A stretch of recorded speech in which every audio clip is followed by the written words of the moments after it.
भैया, क्या हाल है साहब भाई, कैसे खैरियत से आप? और साहब भाई आप सुजुकी चलाते हैं ज़्यादा कर? बिल्कुल अल्हम्दुलिल्लाह। साहब भाई अभी आपने मुझे कुछ चीज़ों के रेट बताए। आज है 10 मार्च 2024, रमज़ान की आमद है, तो खरबूजे के रेट आपने मुझे बताए 2 दिन पहले कितने थे, क्या थे कुछ बताएंगे लोगों को? 2 दिन पहले जो है ना, जब 1500-1400 रुपये का था, अब जो है ना खरबूजा जो है ना 2200-2300 रुपये का एक दिन के अंदर? एक दिन के अंदर। और जो बिच्छू है वो एक दिन के अंदर जो है ना, मैंने परसों दिन लिया 1800 रुपये का, और आज जो है ना 2500-2600 रुपये का। ये बिच्छू होती क्या चीज़ है लोगों ये को? बिच्छू गर्म के जैसे होता है, बिल्कुल हरा है, सही है। लेकिन वो जो है ना लोग ज़्यादा इस्तेमाल करते हैं, चाट और उसमें है। यानी 1800 का था 2500 का एकदम? 2500-2600 रुपये का आ गया एकदम एक दिन के अंदर इतना। और तरबूज का क्या? तरबूज की गाड़ी जो है ना 7.5 लाख 8.5 लाख रुपये की गाड़ी है, फिर धीरे धीरे 3.5 लाख रुपये का 4.5 लाख रुपये गाड़ी था, अब जो है ना वो 7.5 लाख 8.5 लाख रुपये गाड़ी है। और एक दाना 8.5 900 रुपये का बिक रहा है, तो हिसाब लगाओ ये कौन ले। नहीं तो तरबूज का दाना, बड़े दाने 3 किलो के दाने की बात करें, दाना के पास कम 4 किलो 5 किलो का दाना है, 4-5 किलो का दाना 800-900 का बिक रहा है। 900 रुपये का। या तो मुझे बताएं रमज़ानों की इसमें ये ज्यादती है या नहीं है? जाती तो है, लेकिन क्या करें, हम आगे से खरीदेंगे तो हम आपके ऊपर जो है ना फिर बेचेंगे, इसी हिसाब से हम क्या कर सकते हैं। मतलब आप बताएं महंगाई ने आम आदमी की कमर तोड़ दी है? बिल्कुल तोड़ दी कमर। हमारा गरीब तबका तो नहीं खा सकते, अगर बड़े लोग खाए तो वो तो अलग बात है, लेकिन गरीब लोग जो है ना बिल्कुल खा ही नहीं सकते। जो दरमियाना तबका वो भी खत्म हो गया? बिल्कुल ख़त्म हो गया, वो तो बिल्कुल इस बात पे है, सोचे भी नहीं हम खा रहे।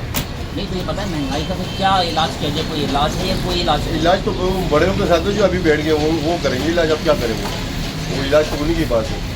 नहीं तो उनको क्या करना चाहिए? ये तो कह रहे हैं कि हम ये रमज़ान पैकेज दे रहे हैं, उनको ये नहीं करना चाहिए जो महंगाई? वो उनके लिए, हमारे लिए नहीं पैकेज, हमारे लिए वो क्या पैकेज करेंगे। हमारे तो हम जैसे भी है महंगाई वो हम तो खरीदते, फिर भी जैसे भी अच्छा बुरा है अपने बच्चों को तो खिलाते हैं हम लोग।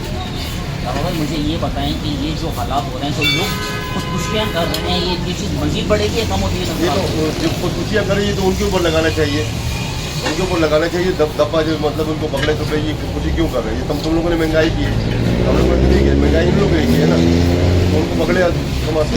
तो ये बताओ जो एक दिन में 700 रुपये बढ़ा रहे हैं, तो जायज़ है नाजायज़ है? जायज़ नाजायज़ है। तो ऐसे लोगों के साथ क्या करना चाहिए? जखीरा पकड़ना चाहिए। पकड़ के क्या करना चाहिए इनके साथ? पकड़ना चाहिए, देखे तो सही इनको, हालांकि ये तो छोटे तबके वाले बेच रहे, बड़े तबके वाले को पकड़े कम अज कम वो पकड़े तो बोले अपने यारा चाहिए, क्यों महंगाई हो रही है, अगर इन्होंने ये क्यों महंगा बेच रहे हैं। हालांकि हम ये मुसलमान मुल्क है, इंडिया को जाकर देखो उधर मुसलमानों के ऊपर हर चीज़ क्यों कम हो जाता है, यहाँ जो है ना हर चीज़ बढ़ जाता है, क्यों बढ़ रहा है, किस हिसाब से क्यों बढ़ रहा है। ये मुसलमान मुल्क है ना, इसलिए बढ़ा रहे हैं, पैसे कमाने, हम सोच लिए रहे पैसे कमाएंगे बस, और कुछ है भाई नहीं। इसका मतलब है अंदर से तो आप हम सब जो हैं अंदर से बिल जो है ख़त्म होते जा रहे हैं, खत्म होते जा रहे हैं बस। ये जो और बिजली के बिल और गैस के बिल वगैरह सही आ रहे हैं, उन्होंने भी नहीं कमर तोड़ दिया। वो तो जिधर हम तनख्वाह ले लेते वो बिजली का और गैस के बिल में दे देते, खाने के लिए तो हम रुके रह जाते, बस उसको खाने के लिए हम कहाँ से ले जाएंगे। यानी जो तनख्वाह आपको मिल रही है वो तनख्वाह पूरे महीने गुजारने के काम आ रही है या बीच में आपको उधार लेना पड़ रहा है? मैंने अभी भी 10,000 रुपये उधार लिए। 10 आज 10 तारीख है, 10 तारीख को आपने 10,000 रुपये डाले जो मैंने सेठ से उधार लिए, क्या करें। आप देख सकते हैं कि अवाम की क्या सूरत हाल है।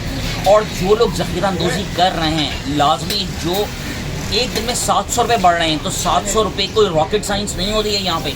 किस तरह 700 रुपये बढ़ रहे हैं? हिम्मत भाई माशाल्लाह सुजुकी चलाते हैं, ये लोग क्या डिलीवरी करते हैं, इनको बेहतर पता है कि एक दिन में 700 रुपये अगर बढ़ाए जा रहे हैं अशिया पे, तो रमज़ान से पहले इनको चाहिए कि इन लोगों को पकड़ें। 2-3 लोगों को भी आप पकड़ेंगे तो ये खुद ब खुद नीचे आएगी। और जाते वक्त हम एक बात ज़रूर कहते हैं, पाकिस्तान जिंदाबाद।